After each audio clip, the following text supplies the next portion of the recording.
안녕하세요. 기태형입니다. 자, 드디어 스텝 1.5 아무렇게나 하지 마라 비문학 강의 이제 개강합니다. 우리 1강부터 3강까지는요. 비문학 요즘에는 독서라고 하는데 기본 개념들 먼저 정돈할 거고요.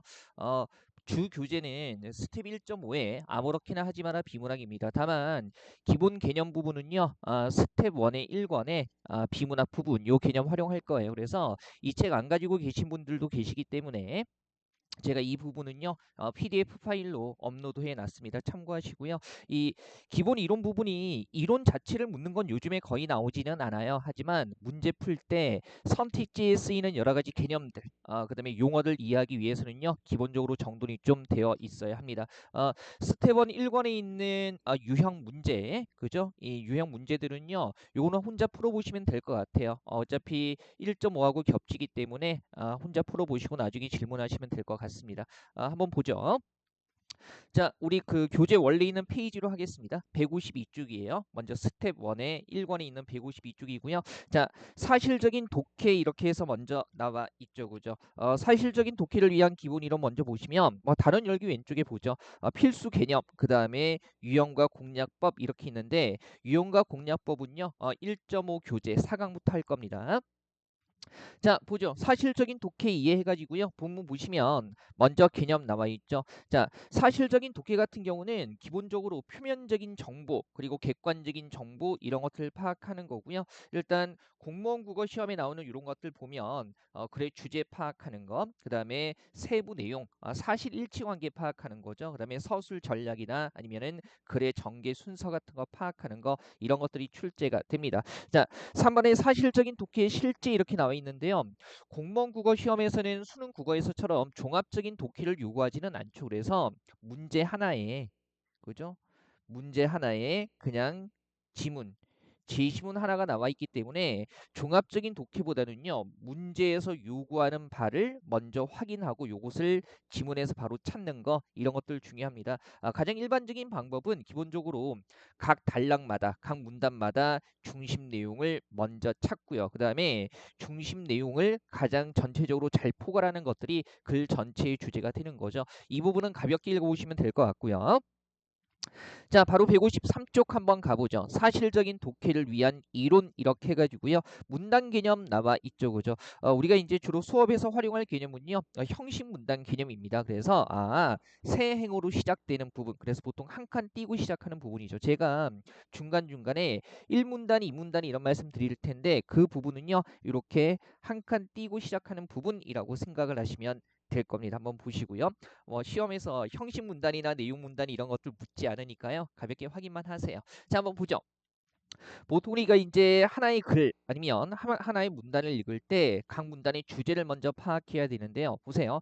하나의 문단 같은 경우는요. 보통 소주제문과 그것을 뒷받침하는 문장들로 되어 있습니다. 그래서 하나의 문단에서 가장 포괄적인 그러니까 나머지 전체를 다 포함하는 거죠. 가장 포괄적인 내용이나 아니면 사례들이 뒷받침하는 내용들이 바로 뭐가 된다? 주제문이 된다라는 거. 그거 생각하시면 돼요. 어려운 개념은 아니죠. 그죠? 우리 왜 생각해 보세요. 구체적인 예를 든다는 것 자체가 핵심적으로 전달하고 하자는 내용을 좀 더 쉽게 전달하기 위해서 예를 드는 것이기 때문에 사례 자체보다는 사례가 뒷받침하는 내용들이 중심 문장이 될 수밖에 없겠죠. 자, 한번 보죠. 우리 153쪽에 나와 있는 첫 번째 제시문 보시면 지금 보니까 사회 현상에서 의도하지 않은 결과는 다양하다라고 얘기를 해놓고요. 예를 들어서라고 얘기를 하고 있고 또 어떤 학자가 해가지고요. 두 개 예를 통해서 뒷받침하고 있는 것은 뭐예요? 사회 현상에서 의도하지 않은 결과가 다양하다는 거죠. 그래서 이게 바로 주제가 되는 겁니다. 크게 어렵지는 않죠. 맨 다음 페이지 한번 보세요. 그죠? 자, 이거 이제 황소개구리와 우리말이라는 글 나와 있는데 이건 빠르게 한번 읽어보죠. 영어만 잘하면 성공한다는 믿음의 온 나라가 야단 법석이다. 154쪽이에요. 한술 더 떠 일본을 따라 영어를 공용어로 하자는 주장이 심심찮게 들리고 있다. 영어는 배워서 나쁠 것 없고 국제 경쟁력을 키우는 차원에서 반드시 배워야 한다. 얘기하고 있는데요. 하지만 이렇게 역접으로 가고 있죠. 자, 영어보다 더 중요한 것은 우리말이다. 우리말을 제대로 세우지 않고 영어를 들여오는 일은 우리 개구리를 돌보지 않은 채 황소 개구리를 들여온 우를 또다시 범하는 것이다 해가지고요. 영어가 현실적으로 필요하지만 역접으로 가면서 영어보다 더 중요한 것은 뭐라고요? 우리말이라고 이야기를 하고 있습니다. 그죠? 그다음에 이 문단도 보면 주어진 데서 이 문단이죠. 1문단, 2문단. 자, 영어를 자유롭게 구사하는 일은 새 시대를 살아가는 필수 조건이다. 하지만 역시 역접으로 가고 있고요. 자, 우리말을 바로 세우는 일에도 절대로 소홀해서는 안 된다라고 얘기를 하고 있습니다. 결국 이 글에서는요, 역접 이유 부분이 중요하죠. 그래서 말 그대로 영어도 현실적으로 필요하지만 우리말을 바로 세우는 것이 더 중요하다라는 게 이 글의 주제가 되는 겁니다. 보통 우리가 주제 찾을 때요, 그죠? 역접의 부사 같은 것들이 나오면 앞 내용을 뒤집어 주면서 뒤쪽의 내용을 강조하는 거예요. 그래서 특히 주제 찾을 때 역접 하지만이라든가 그 다음에 그러나 혹은 그렇지만 그죠? 이런 것들 뒤쪽에 나오는 내용이 중요하다는 거 이거 생각하셔야 될 거고요. 자, 다음 글도 한번 가보죠. 이것도 한번 빠르게 읽어볼까요? 주어진 조화, 질서 및 통일성을 바탕으로 하는 닫힌 사회는 현재 역사 진행 방향과 세계 전체적 관점에서 볼 때 점점 인류의 추억이 되어가는 것 같다. 그것은 좋았던 한때일 수도 있다. 그러나 인간은 억지로 그곳으로 돌아갈 수 없다. 일단 여기도 역적 표지 확인되네요. 그죠? 그러나 인간은 억지로 그곳으로 돌아갈 수 없다. 현대 문화가 다차원지 복수 문화이며 각 개인이 보다 열린 자세를 취해야 이러한 상황에 적절히 대처할 수 있다는 것은 현대인에게 주어진 조건이다. 문제는 이 조건을 인간에게 도움이 되도록 잘 이용하는 것이다. 따라서라고 해가지고요. 결론 내리고 있는 부분이죠. 현대인이 해야 할 일은 다양한 문화적 풍요로움을 억지로 축소시키는 것이 아니라 그것을 어떻게 효과적으로 차지하며 효율적으로 서로 나누어 즐기느냐이다 해가지고 우리 왜 이런 따라서 같은 경우는요. 글 전체를 마무리하면서 그죠? 글 전체를 마무리하면서 결론을 유도할 때 쓰이는 부사들이 따라서 이런 것들 뒤쪽에 나오는 것들이 그 문단에서 뭐가 되는 겁니까? 예, 중심 문장이 된다라는 거 알아두시면 돼요. 그죠? 물론 따라서 말고도요. 뭐 그러므로라든가 이 주제 파악하는 문제에서 활용할 수 있어야 되죠. 그다음에 결국 그리고 뭐 결론적으로 아니면 이렇듯 등등 해가지고요. 주제 찾을 때는 이런 부사들 다음에 나오는 말들이 중요하다는 겁니다. 자, 비슷하게 하나 더 보죠. 다음 예문도 한번 보시면요. 인간은 누구나 무리에 속하기를 원합니다. 혼자일 때보다 무리에 속해 있을 때 더 안전하고 외로움이라는 인간의 숙명이 무리 안에서 농도가 옅어지기 때문입니다. 자, 무리에 속하기 위해서는 무리의 관습을 따라야 합니다. 무리의 관습을 비판하는 순간 무리는 비판자를 메루스처럼 이방인 취급하고 무리에서 쫓아내거나 없습니다. 허나 진보란 관습의 틈을 낼 때만이 가능합니다. 관습이 무조건 나쁘다는 것은 아닙니다. 관습은 안정을 선사합니다. 하지만 역시 역적 표지죠. 관습의 균열을 가하는 것도 관습으로 여길 만큼 다시 말해서 이방인을 존중하는 무리만이 오직 무리로서 생존을 거듭할 수 있습니다라고 해가지고요. 여기서는 인간이 무리로서 생존을 거듭할 수 있는 방법을 얘기하고 있는데 이거 한번 보세요. 역접으로 접근하면서 다시 말해라고 한 번 더 풀어서 얘기해주고 있거든요. 우리 왜 보면 이 다시 말해나 즉 같은 경우는요. 방금 본 이 다시 말해라든가 아니면 즉 같은 경우에 중요한 내용들을 좀 더 쉽게 풀어서 전달할 때 그런 내용을 유도하는 말들이에요. 그래서 이런 것들 뒤쪽에 나오는 것이 역시 중심 문장 주제가 된다는 거 확인하시면 되겠습니다. 일단 어렵지는 않죠. 주제 찾는 문제에서 중심 내용 찾는 문제에서 이런 것들 활용하면 되고요. 자, 155쪽 한번 가보죠. 문단 구성의 형식이라고 해가지고요. 복잡한 특징을 외울 필요 없고요. 가끔 이게 이제 내용 전개 순서 잡는 문제에서 조건으로 주어지기도 합니다. 그래서 뭐 두괄식으로 구성했을 때, 미괄식으로 구성했을 때 이런 조건으로 주어지기 때문에 기본 개념만 확인하시면 되고요. 우리 두괄식의 이 두자는 머리 두자죠. 그래서 중심 문장 주제문이 맨 앞에 있는 거고요. 미괄식은 뭐겠어요? 꼬리 밑자 쓰는 거죠. 그래서 얘는 뭡니까? 중심 문장이 맨 뒤에 있는 겁니다. 양괄식은 말 그대로 양쪽에 처음과 끝이 있는 건데 시험에서 잘 물어보지는 않으니까 그런 거 정도라고 확인만 하시면 됩니다. 자, 그다음에 2번의 내용 조직 방법. 이런 것들은 이제 그래서 서술 전략 같은 거, 내용 전개 방식 같은 거 파악할 때 활용할 수 있는 방법인데요. 그죠? 어렵지는 않아요. 자, 먼저 보면 시간적인 조직 방법 이렇게 해서 나와 있죠. 말 그대로 뭐예요? 내용을 그죠? 시간 순서대로 배열하는 방식이죠. 자, 신사임당의 생애에 대해서 얘기하고 있는데요. 보세요. 1504년, 1522년, 1524년, 1536년, 41년, 51년 이렇게 해가지고요. 시간의 흐름에 따라서 신사임당의 생애를 제시하고 있죠. 물론 이렇게 몇 년, 몇 월, 며칠 이렇게 나올 수도 있지만 사건이 일어나고 먼저 어떤 사건이 일어나고 다음에 뭐가 일어나고 그 다음에 어떻게 됐다 이렇게 구체적인 시간이 나오지 않더라도요. 그죠? 일어난 다음, 그 다음 이렇게 얘기하는 것도 일정의 시간적인 조직 방법이라고 보시면 돼요. 공간적인 조직 방법은 뭐겠어요? 예, 공간적 구조에 따라서 내용을 배열하는 방법이죠. 그리고 공간에 따라서 내용을 배열하게 되면 바라보는 장소가 달라지는 거니까 시선의 이동에 따라서 내용을 조직하고 있다. 이런 말도 쓸 수가 있겠죠. 이런 것들이 이제 문학에서도 쓰이기도 하는 거고요. 자, 한번 보시면요. 공간적인 조직 방법이라고 했을 때 먼저 보죠.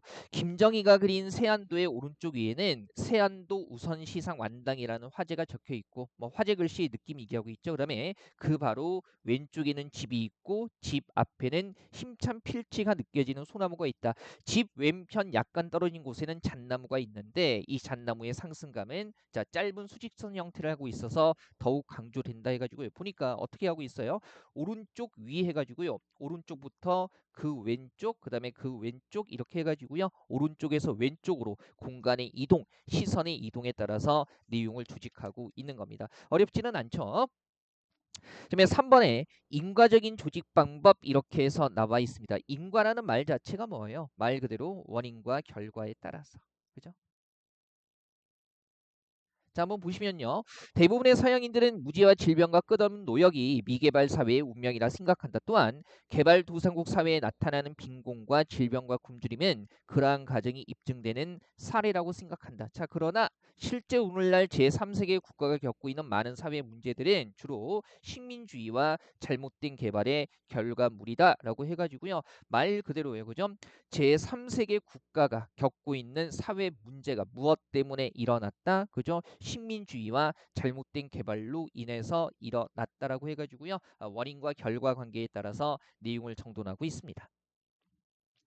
어렵지 않죠. 그 다음에 주제별 조직 방법 해가지고요. 어렵지 않으니까 빨리 볼게요. 자, 말 그대로 화제, 주제 유형에 따라서 자료를 정리하는 방법이에요. 그래서 일단 국가지정 문화재를 국보, 보물, 사적, 명승 이렇게 나눈 다음에 국보는 무엇이고 보물은 무엇이고 사적은 무엇이고 명승은 무엇인지 얘기를 해주고 있죠. 어렵지 않고요. 그다음에 5번에 문제 해결식 조직 방법 이렇게 해서 나와 있어요. 말 그대로 문제점에 해당되는 것을 언급한 다음에 해결책을 제시하는 방법이겠죠. 자, 한번 보세요.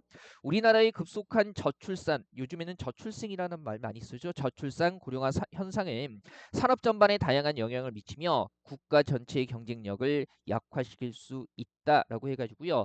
저출산 고령화 현상으로 인한 문제점들을 쭉 얘기를 해주고요. 그죠? 자, 저출산은 장기적으로 산업 활동에 투입되는 노동력 부족과 소비 인구 감소에 따른 국내 시장 수요의 감소로 이어지겠는데 또한 고령 인구의 증가로 인해서 사회 활력이 저하되거나 소득을 벌 수 있는 인구에 비해 연금을 받으며 생활하는 사람들의 비율이 높아져 사회 보장 비용이 증가할 수 있다. 이를 해결하기 위해서는 무엇보다 적극적인 출산 장려 정책이 우선되어야 한다. 또한 여성 고령 인력 활용, 그다음에 노후소득 보장 체계 및 건강생활 보장 기반 구축 등의 정책 마련이 시급할 것으로 보인다라고 해가지고요.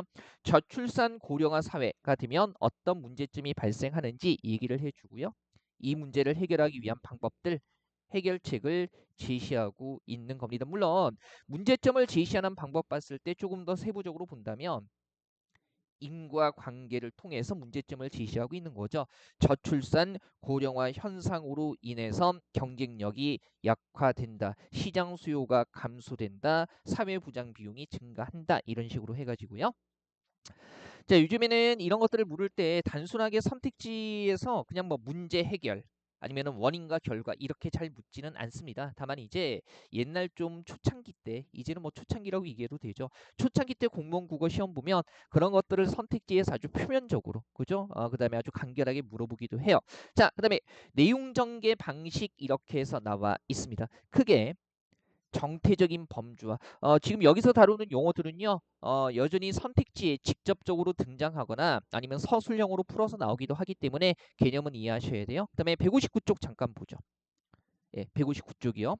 넘겨보시면 뭐 있어요? 크게 이번에 동태적인 범주 해가지고요. 개념 정도는 하는 거기 때문에 일종의 지도를 그리는 거예요. 정태적인 범주는요, 시간성과 관련이 없는 설명 방식이고요.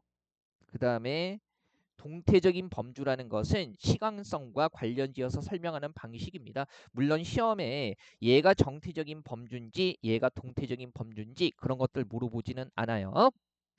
자, 먼저 정태적인 범주에서 정의라는 거 한번 보죠. 자, 정의는 말 그대로 뭡니까? 뜻을 풀이해 주는 게 정의가 되는 거죠, 그죠? 뜻을 풀이해 주는 거. 뭐 이를테면은 우리 왜 정의라고 얘기를 하게 되면요, 뜻이 개념이 무엇인가라는 것을 정확히 풀이를 해주는 거고요. 자, 어떤 대상이나 단어 또는 생각의 범주를 명확히 한정짓거나 본질을 진술하는 전개 방식이, 이를테면 이런 거 보세요. 문학이란 인간의 삶의 모습을 언어로서 표현하는 예술이라고 해가지고요. 문학이란 어떤 것인가라고 했을 때 그 뜻을 풀이해주고 있는 거죠. 이런 거, 인간은 이성적인 동물이다. 인간은 어떤 존재인가에 대해서 이성적인 동물이다. 이렇게 얘기를 해주고 있는 거죠. 다만 우리가 정의라고 했을 때 왼쪽에 보조란 잠깐 보세요. 이 논리학에서는요, 정의의 양식을 좀 명확하게 규정하고 있는데요. 정의되는 대상을 피정의양이라고 해요. 그 다음에 이 피정의양의 속성, 피정의양만이 갖고 있는 본질을 얘기하는 거죠. 특수한 성질. 그 다음에 이것이 피정의양이 포함되는 유개념, 이렇게. 유개념은 피정의양을 포함하는 전체 집합이라고 생각하면 돼요. 그리고 피정의양을 다른 말로 이 유개념에 속하는 거기 때문에 종개념이라고도 얘기를 합니다. 다만 이제 이런 것들 너무 복잡하게 따질 필요 없는 게요. 공무원 국어 시험에 나오는 그 정의라는 방식을 보면 그것이 어떤 것인가 뜻과 개념을 풀이해주면 정의의 방식이 쓰였다고 얘기를 하고요. 그 다음에 이 양식에 맞춰서 정의를 할 때는요. 여태까지 옛날에 딱 한 번밖에 안 나왔었어요. 그래서 이거를 문제로 줍니다. 그래서 문제 조건으로 주고 여기에 맞춰서 정의한 거 이렇게 찾게끔 하니까 그냥 일반적으로 정의는요. 문제에서 특별히 이러한 형식을 요구하지 않는다면 그것이 어떤 것인가 뜻풀이 해주는 거라고 생각하시면 돼요. 자, 그다음에 왼쪽에 보조란 다시 한번 더 보죠. 정의와 지정 이렇게 나와 있는데 지정이라는 것은요. 가리키듯이 언어로 직접 지적하는 겁니다. 그래서 이것은 무엇이냐에 대해서 그것은 무엇이다라고 이렇게 얘기하는 방식을 지정이라고 얘기를 해요. 정의와 살짝 헷갈릴 수 있기 때문에 말씀은 드리는데요. 시험에서 이거 구별하는 거 나온 적 없습니다. 그죠? 말 그대로 정의라는 것은요. 어떤 용어의 개념, 뜻풀이를 하는 거라면 지정은 대상을 단순하게 지적하는 거, 가리키는 거예요. 보세요. 거기 예문 보면 길이는 목과 다리가 매우 길고 앞머리에 짧은 뿔이 있는 아프리카의 큰 동물이다 그러면 길이는 어떤 존재인가 개념을 설명해 주고 있기 때문에 정의고요. 그다음에 이 동물은 기린이다. 이것은 무엇인가? 얘는 기린이야라고 해가지고요. 딱 가리키듯이 얘기하는 것은 우리가 지정이라고 얘기합니다. 자, 이런 쓸데없는 것에 너무 몰두하지 마세요. 개념적으로 존재하기는 하는데 시험에서 묻지는 않습니다. 네, 이번에 분석이라고 해서 나와 있죠. 그죠? 이 분석은 뭐냐면 말 그대로 어떤 대상관념을 그것을 이루고 있는 구성 요소로 나눈 다음에 그 구성 요소의 각각의 구성 요소의 특성을 밝히는 방식입니다. 자, 한번 보죠. 요거 예 보면 우리가 물론 이제 물리적인 대상을 분석할 수도 있어요. 뭐 시계는 시침, 분침, 초침 여러 개의 톱니로 이루어져 있다. 이런 물리적인 것도 가능하지만 개념적인 거, 관념적인 것도 분석이 가능해요. 보세요. 알링이라는 사람은 행복의 조건을 네 가지로 나누어 말한 바 있다 해가지고 일단 나누고 있고요. 자, 첫째, 직업을 위한 전문 지식을 갖추는 것. 이는 생명의 유지를 위한 기본 요건이다. 둘째, 한 가지 외국어를 익히는 일. 그 다음에 셋째, 한 가지 스포츠를 익히는 일, 건강과 레크레이션을 위해서 갖춰야 할 바이다. 넷째, 하나의 악기를 다루는 일이다. 정서순화와 취미생활을 위해 필요한 것이라. 이런 거잖아요. 지금 여기에서는요. 행복을 이루는 전체 구성 요소를 몇 개로 나눠서 얘기하고 있어요? 네 가지로 나눠서 얘기를 하고 있는 거죠. 행복을 이루는 조건을 그죠? 네 가지로 나누어서 얘기를 하고 있습니다. 뭐 특별히 어려운 건 없죠. 분류는요, 말 그대로 종류를 나누어서 설명하는 방식입니다. 다만 우리 왜 이런 거죠. 하위 개념, 그러니까 세부적인 종류를 상위 개념으로 묶어가면서 설명하는 것은 분류라고 얘기를 하고요. 그다음에 반대로 상위 개념을 하위 개념으로, 그러니까 큰 것을 작은 종류로 나눠 나가는 것을 구분이라고 얘기하기도 해요. 그래서 일단 가볍게 보시면 이런 거죠.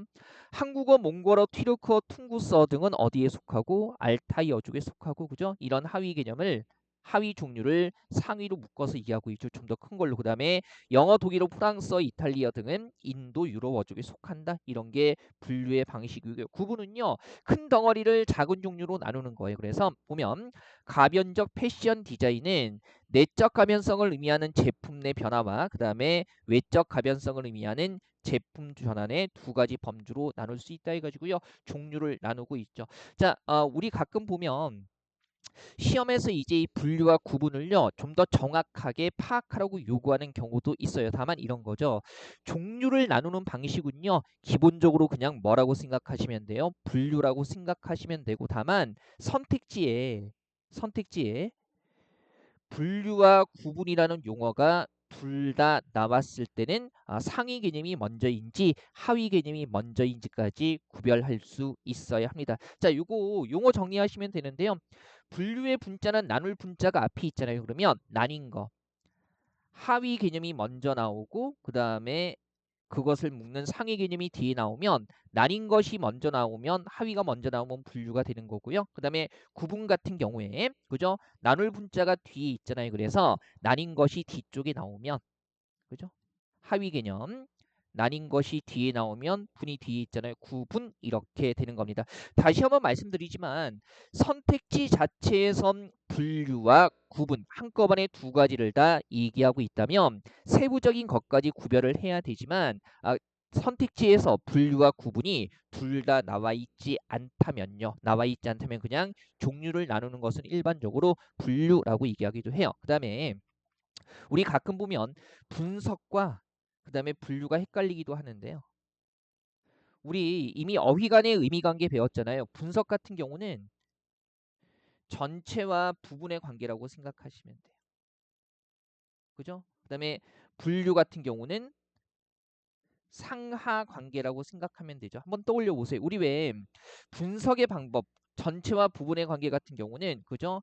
작은 범주가 곧 뭡니까? 큰 범주가 안 되고요. 분류는 종류를 나눈 거기 때문에 작은 범주가 곧 큰 범주다라고 얘기할 수 있는 방법이죠. 이런 거 보세요. 분류 나와 있으니 이거 먼저 보죠. 한국어는 알타이 어족이다.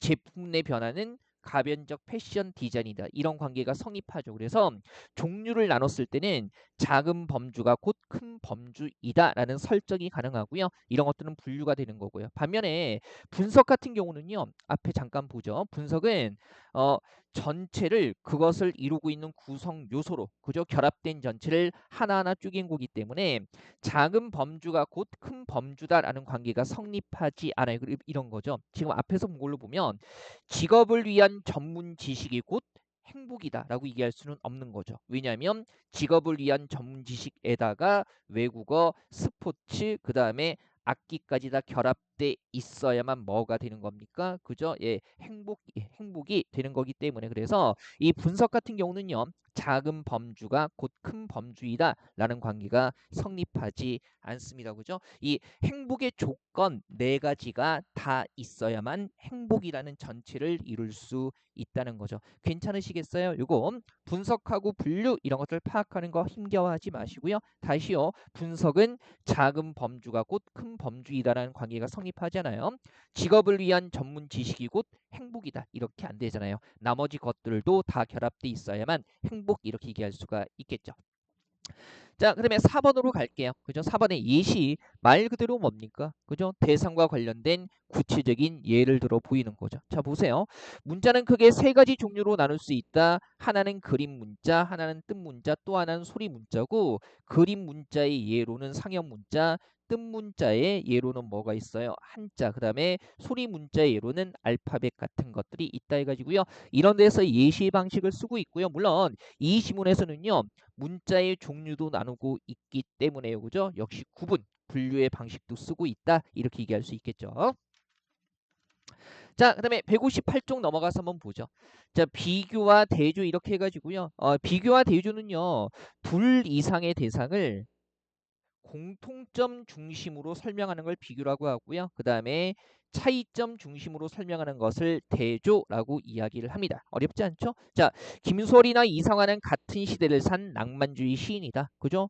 두 사람의 공통점 얘기를 하고 있고요. 그 다음에 소월은 서러움을 참고 안으로 사귀는 태도, 상화는 겉으로 드러나 위치는 태도라고 해가지고요. 차이점 가지고 설명하고 있네요. 이런 글들은 비교와 대조 두 가지 방식이다 쓰인 거죠. 6번에 유추해가지고요. 우리가 문학 설명할 때도 많이 말씀드렸는데 두 개의 사물이나 상황이 여러 면에서 비슷하다는 것을 근거로 다른 속성도 유사할 것이라고 추론하는 전개 방식. 그래서 일반적으로 우리가 실제 그래서는요. 한 상황이 다른 상황과 비슷하다. 그러니까 속성의 특정 속성이 유사점을 다루는 게 아니고요. 상황과 상황이 1대1로 유사하다라고 다룹니다. 상황과 상황이 1대1로 유사하다라는 식으로 얘기를 하는 거예요. 보세요. 진리가 사상의 책이 있어 제일의 덕이듯이 정의는 사회적 제도에 있어 제일의 덕이다라고 해가지고요. 진리가 사상에서 제일의 덕이듯이 다른 상황, 정의도 사회적 제도에 있어서는 제일의 덕이다라고 해가지고요. 진리와 정의가 유사하다라는 식으로 얘기를 하고 있는 거죠. 그죠? 같은 속성이 아니라 비슷한 속성이에요. 진리는 사상의 체계, 정의는 사회적 제도에 속하는 건데 그 각각의 영역에서 제일의 덕으로 그죠 취급이 되고 있다라는 거. 그래서 이거 비슷한 점을 얘기하고 있는 거고요. 그다음에 이런 거 유치하지만 시험에 잘 나오죠. 인생은 여인과 같다. 간혹 험난한 길을 만나기도 하고 예상치 않은 일을 당하기도 한다. 우연히 누군가를 만나고 그들과 관계를 맺기도 한다 해가지고요. 인생과 여행은 완전히 다른 범주에 속하는 거기는 한데 그죠? 이런 과정이라는 점에 유사한 속성이 있다. 이런 과정에서 유사한 속성이 있다라고 얘기를 해주고 있어요. 그죠? 이런 것들 유추라고 얘기를 하고요. 그다음에 7번에 묘사라고 해서 나와 있죠. 묘사는요 말 그대로 언어로 어떤 대상의 모습을 생생하게 표현하는 방식이 그래서 뭐 시각적인 거, 그 다음에 감각적인 거 이런 것들을 자세히 나타내주면 이걸 묘사라고 얘기를 하죠. 자 볼게요. 사람이 화가 났을 때 눈썹이 아래로 내려가면서 가운데로 모아지고 위아래 눈꺼풀은 긴장되고 눈은 노려보는 형태가 되고 입술은 단단히 맞물려 있거나 네모꼴로 벌어진다. 이와 달리 사람이 슬플 때에는 눈썹의 안쪽 모서리가 올라가면서 눈썹이 가운데로 몰린다. 이때 눈썹 아래 피부는 삼각형 모양이 되고 눈꺼풀의 안쪽도 올라가고 입술의 끝이 내려가면서 입은 느슨해지는 모습을 보인다라고 해가지고요. 사람이 화가 났을 때와 사람이 슬플 때의 눈썹, 눈꺼풀, 입술의 모습을 시각적으로 자세히 말로 나타내주고 있죠. 이런 것들을 묘사라고 얘기를 합니다. 자, 그 다음에 159쪽 보시면 동태적인 범주 나와 있어요. 시간성과 관련지어서 설명하는 방식이라고 했죠. 일단 서사 보면 시간의 흐름에 따라서 주로 무엇이 일어났는가에 초점을 맞추어 설명하는 방식입니다. 뭐 비문학뿐만이 아니라 문학에서도 쓰일 수 있고요. 보세요. 나는 길룡이와 함께 해방의 기쁨을 나누고 싶었다. 예, 맞아요. 앞에서 얘기했던 시간적 전개 방식을 다른 말로 서사라고 얘기할 수 있는 거예요. 맞습니다. 문제에서 이제 어떤 용어로 풀어서 물어보느냐 그것만 달라지는 거죠. 자, 아무도 중간에 묻지 않았는데 혼자 왠지 누군가 이럴 것 같아서 말씀드려봤어요.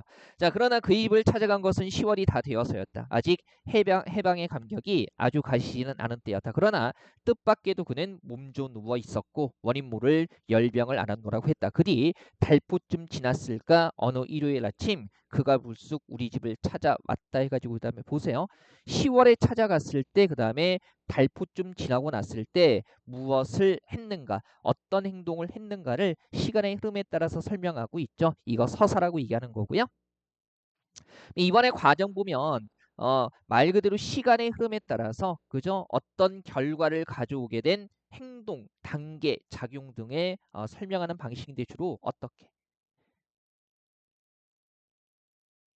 그러니까 시간의 흐름에 따라서 어떤 결과를 가져오는 단계가 어떻게 일어나는가 설명하는 방식입니다. 그죠? 자, 오믈렛 결과죠. 그다음에 먼저 이런 재료를 준비하고 다음에 어떻게 다지고 다음에 뭐 합니까? 달구고 볶고 그 다음에 어떻게 하면 돼요? 계란 불고 익혀서 말아준다라고 해가지고요. 오믈렛이라는 결과물을 만들기 위해서 시간의 흐름에 따라서 어떻게 하면 되는가, 어떤 단계를 거치는가 설명하고 있는 거죠. 이런 것들 과정이라고 얘기를 하고요. 3번의 인과는요. 앞에서도 이미 봤어요. 원인과 결과입니다. 이 인과도 동태적인 범주에 들어가는 게 항상 원인이 먼저 일어나고요. 그 다음에 결과가 나중에 일어나기 때문에 이것도 일종의 이 시간성과 관련이 어서 설명하는 방식이라고 볼 수 있겠습니다. 그죠? 주로 왜 그죠? 왜 일어나는가에 초점을 맞춰서 설명하는 거죠. 볼게요. 자, 대량 생산에는 필연적으로 화석 연료가 필요하다. 석탄, 석유, 천연가스와 같은 화석 연료는 온실가스를 방출해 지구 온난화의 주범이 된다. 더구나 대형화 산업화된 농업은 화학 비료를 사용하면서 지력을 떨어뜨리고 그죠? 물을 낭비함으로써 물 부족 현상을 일으켜 궁극적으로 사막화를 불러온다라고 해가지고 그죠? 자, 말 그대로 화석 연료 화석 연료로 인해서 지구 온난화가 일어나고요. 그다음에 대형화 산업화된 농업이 사막화라는 결과를 가져온다고 설명하고 있죠. 이런 것들 인과라고 얘기를 합니다. 자, 크게 어려운 개념은 아닌데요. 이게 선택지에 등장하는 쓰이는 용어들이기 때문에 기본적인 개념 확인하고 정돈해 두시면 될 겁니다. 그죠? 정돈해 두셔야 되고요. 자, 1강은 이 정도로 하고요. 2강, 3강에서 계속 이제 기본 개념들 설명드리겠습니다.